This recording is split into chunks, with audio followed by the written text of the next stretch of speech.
the Salvation episode.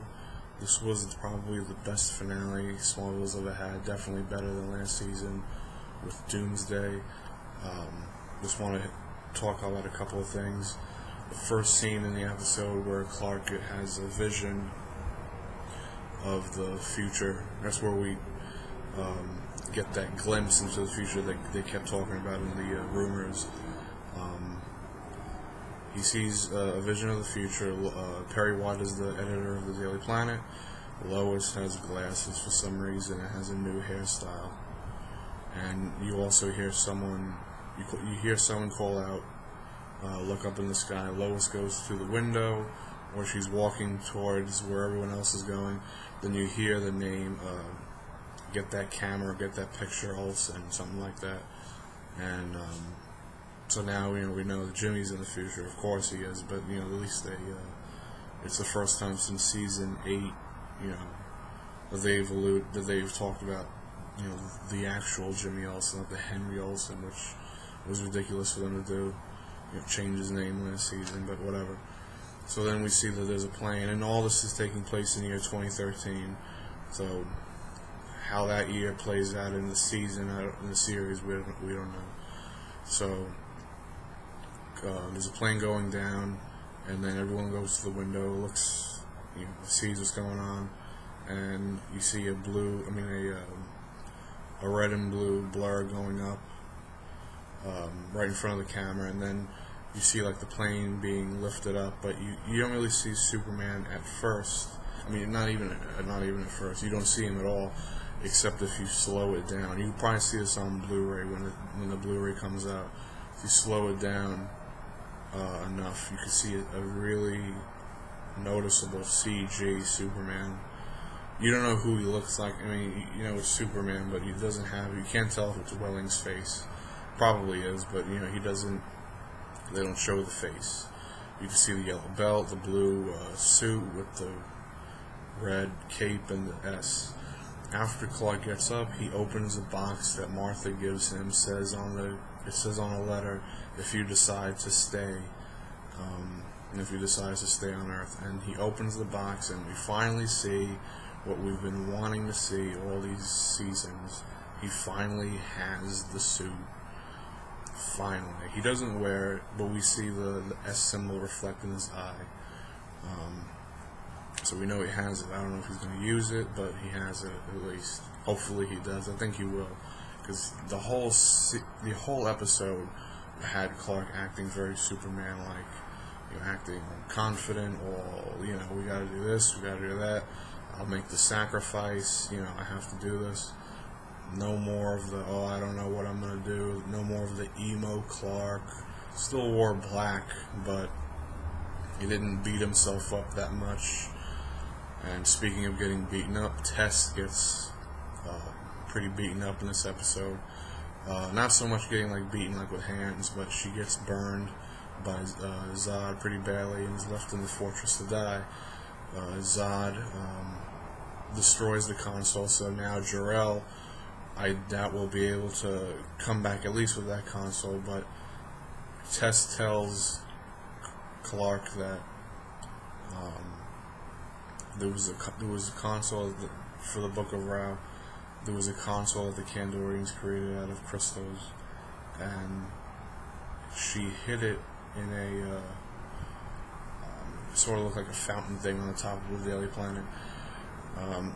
It wasn't destroyed at the end of the episode, so I assume that Clark would bring it to the fortress and put that in and use it to contact Jor-El.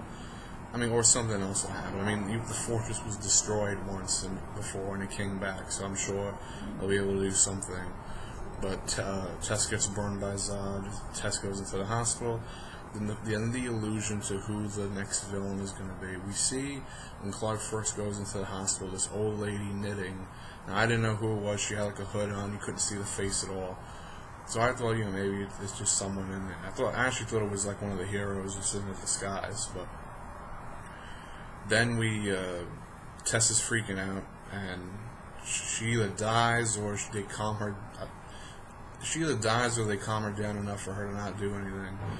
And then the lady gets up, stops knitting, puts all the stuff in her little purse, and goes into the room where Tess is and closes it.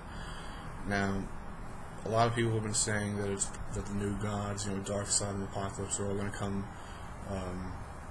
They're going to come in season 10. I think they are, because the old lady, in my opinion, I think a lot of other people are agreeing, is the new god of Apocalypse, named Granny Goodness, and she's going in to turn Tess into one of her female Furies, which is like her little squad in the comic book. So I'll be glad to see that when that happens. There's another point where Oliver, he has to go hook up something. He's in an air vent and he gets attacked. Like Chloe sees on the screen a whole bunch of red dots going right towards Oliver, and Oliver says a really good line, subtle, but it brought you into the moment. Kind of made you think, what's going on, what's really going on here. He tells Chloe, like, his last sentence was, "They're not Kandorians." In my opinion, I thought they were new gods at first, but now I'm beginning to think that they're just parademons. If it was a new god, he'd be dead. I mean, a parademon could still kill you. I mean, you could probably still kill him. He was in a bad position, but I mean, we know he doesn't die because he's in the comics. But they were probably parademons. And I'm gonna go into the fight right after this. Nothing really happens with Chloe. The last that we see of her is when she's talking to Oliver, and that's it. So we don't know what happens. I assume she's going to come back, because they don't kill her, they don't do anything actually with her. But anyway, Zod and Clark find each other on top of the Daily Planet, and we got Clark and Zod are surrounded by the other Kandorians, and Clark goes on a long speech telling them all, what Zod did to them, what happened, what Zod did to Feora, and you have to stop this, you can't do this anymore. So then Zod brings Clark, puts him onto pushes him up to a wall and whispers in his ear what he did to Feora, because the Kandorians at this point don't believe Clark. Apparently Zod forgets that they all have super hearing and they hear the conversation that the two of them have. They all turn on Zod. They prevent Zod from doing anything to Clark. So Clark takes the Book of Ra, which is more like just a plate, puts it in the middle of the console, and then there are three sides that glow: yellow, red, and blue, and it creates like this yellow beam that makes all of the Kandorians ascend, and they go into a new world. So we don't know what that means. It could be. I was thinking it was maybe. A lot of people have been saying this. I think it's probably a new Krypton. I mean, it probably is. I mean, Clark says that we can create a new Krypton. We can live on. So we'll see. But Clark and Zod fight for about 4 minutes. Was the best 4-minute fight. Probably the best fight ever in Smallville.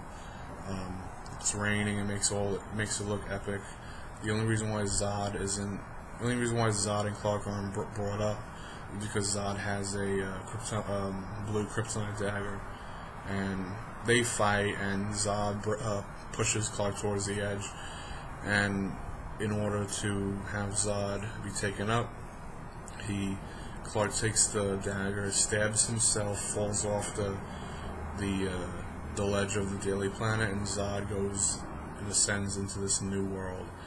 And a lot of people have been saying this. I noticed it too, that the pose that Clark gives is sort of the pose that Jesus gives when he dies on the cross, and complete with bloody. I mean, he's a bit bloodied, and also the dagger that they spear Jesus, and he's on the cross, and like that Clark spears himself, and it's to be continued. I assume that he's gonna fly in the season premiere of 10, but who knows. Overall, it was a very good season, very good episode, the best finale episode they've probably ever had. So I'll do a couple more videos on my thoughts of season 10, and that's it. Take care, guys. See ya.